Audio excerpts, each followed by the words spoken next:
भक्तों, ओम नमः शिवाय, श्री शिवाय नमस्तुभ्यम, जय श्री महाकाल। जी हाँ भक्तों, क्या आपका भी जो बच्चा है वो पढ़ाई में कमजोर है, वो पढ़ाई लिखाई बिल्कुल भी नहीं करता, आप लोग परेशान रहते हैं उसकी पढ़ाई को लेकर कि आखिर आपका जो बच्चा है वो पढ़ता क्यों नहीं है। आपने बहुत ज़्यादा मेहनत कर लिया, बहुत ज़्यादा अपने पैसे खर्च कर लिए, लेकिन फिर भी आपका जो बच्चा है ना उसका जो मन है वो पढ़ाई में बिल्कुल भी नहीं लगता। तो ऐसे में कौन सा उपाय करें ताकि जो आपका बच्चा है ना वो बहुत अच्छे से पढ़ने लगे और अच्छे से हर एक चीज़ करे।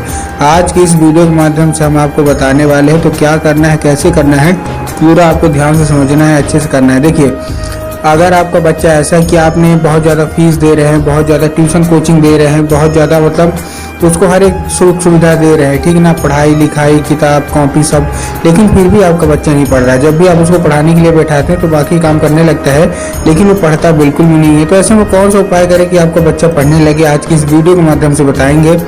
पूज्य गुरुदेव की ही कथा सुन के और बहुत अच्छे से समझ के आपके लिए उपाय लेके आया हूँ। तो बस उपाय ध्यान से सुनिएगा, अच्छे से करिएगा।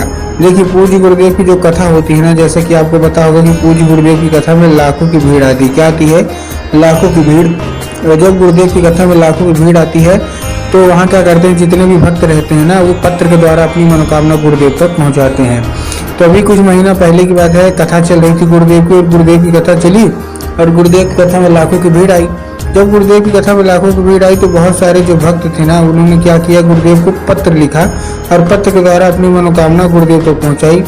जब गुरुदेव के पास पत्र पहुंचा और गुरुदेव ने देखा तो उसमें बहुत सारे लोगों का ही मनोकामना था कि गुरुदेव, हमारा जो बच्चा है ना इसका जो मन है ना पढ़ाई में नहीं लगता, कृपया करके कोई उपाय बता दें ताकि जो हमारा बच्चा है वो बहुत अच्छे से पढ़ने लगे।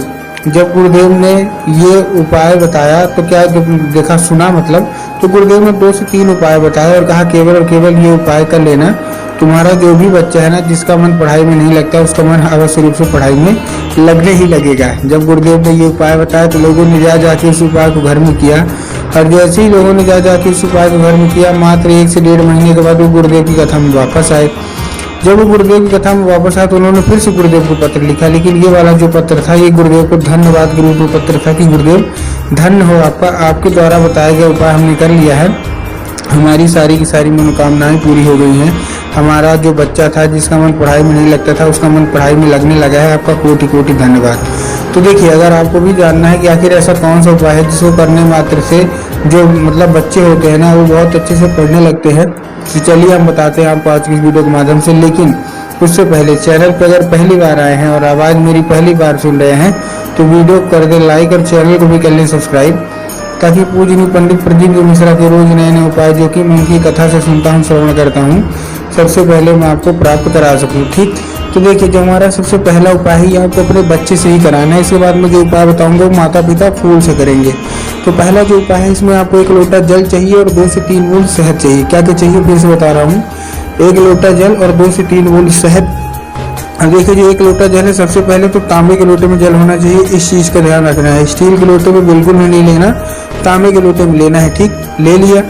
लेने के बाद आपको और क्या करना है, जो जल है वो आपके घर का होना चाहिए, मंदिर परिसर का बिल्कुल भी नहीं होना चाहिए। बहुत सारे लोग क्या करते हैं ना, वो मंदिर परिसर से जल उठा लेते हैं, जो कि गलत है। आपको मंदिर से जल नहीं लेना, आपको अपने घर से जल लेना है। ठीक, ले लिया जल, उसमें आपको क्या मिला लेना है, 2 से 3 बूंद शहद मिला लेना और ये लेके अपने बच्चों को भेज देना है। कहाँ? सीधा सीधा शिव मंदिर। अब जैसे ही आपका बच्चा शिव मंदिर पहुंचेगा उसको दक्षिण दिशा में खड़े करवा दीजिए, और दक्षिण दिशा में खड़े कराने के बाद उसका जो चेहरा है वो उत्तर की ओर करा दीजिए। मतलब देखिए, इसमें बहुत सारे लोग कंफ्यूज भी होते हैं कि दक्षिण कौन सा है, उत्तर कौन सा, थोड़ा साफ साफ बताइए। तब गुरुदेव ने ही बताया कि आप जिस भी शिव मंदिर जा रहे हो, शिव मंदिर के जिधर साइड जलाधारी हो, आपको अपना चेहरा उधर साइड करके खड़े हो जाना है। ठीक, आप खड़े हो गए। खड़े होने के बाद आपको क्या करना है, एक नाम लेके अपने बच्चों को बोलिएगा कि तुमरुका माता का नाम लेके। कौन से माता है? तुमरुका माता। तो बस आपको उनको बोलना है कि तुमरुका माता का नाम लेके चुपचाप क्या कर दे, अर्पित कर दे बस। पूज्य गुरुदेव कहते हैं अगर उसने लगातार ये उपाय आपने 1 से 1.5 महीना उससे करवा दिया तो आपका बच्चा 100% पढ़ाई की ओर आगे बढ़ेगा ही बढ़ेगा, उसको कोई नहीं रोक सकता। ठीक, पहला हमारा ये उपाय ये था। अब देखिए, हमको भी पता और आपको भी पता है कि जो बच्चे होते हैं उनका जो मन है ना वो पढ़ाई लिखाई में लगता नहीं है और उपाय में तो बिल्कुल भी नहीं लगता। तो आप जो भी माता पिता हैं जो चाहते हैं कि हमारा बच्चा पढ़ाई में होशियार हो, वो कौन सा उपाय करें कि आपका जो बच्चा पढ़ने लगे, चलिए हम अब वो बता देते हैं। इस उपाय में आपको एक लाल फूल चाहिए। क्या चाहिए? केवल और केवल आपको एक लाल फूल चाहिए। ठीक, लाल फूल ले लिया। अब लाल फूल लेने के बाद आपको क्या करना है, देखिए लाल फूल कोई सा भी हो सकता है, गुलाब का ले लीजिए, गुड़हल का ले लीजिए, जो भी आपको समझ में आए ना आप ले लीजिए। ठीक, लेने के बाद आपको करना क्या है, देखिए जैसे आपने ले लिया, शाम के वक्त आपके घर में माता सरस्वती की फोटो होना अति अनिवार्य है। अगर आपके घर में माता सरस्वती की फोटो नहीं है तो आप बाजार जाइए, माता सरस्वती की फोटो लाइए, अपने घर में उनको स्थान दीजिए। ठीक, अब शाम के समय जब आपके घर में पूजा पाठ वगैरह होता है ना, तो आपको क्या करना है, माता सरस्वती को अर्पित करना है और माता से उसको औषधि के रूप में मांगना है कि माता कृपया करके हमको इसको औषधि के रूप में प्रदान कर दीजिए। हमारा जो बच्चा है उसका जो मन है वो पढ़ाई में बिल्कुल भी नहीं लगता। अब क्या होगा, अब वो फूल औषधि बन जाएगा। तो बस आपको करना क्या है, आपको वही फूल शाम को रख दीजिए। जब भी आपका बच्चा उसी दिन खाना पीना खा के सो जाए तो आपको क्या करना है, वही फूल उठाना है और अपने बच्चे के माथे पे 2 से 3 बार आपको फेर देना है।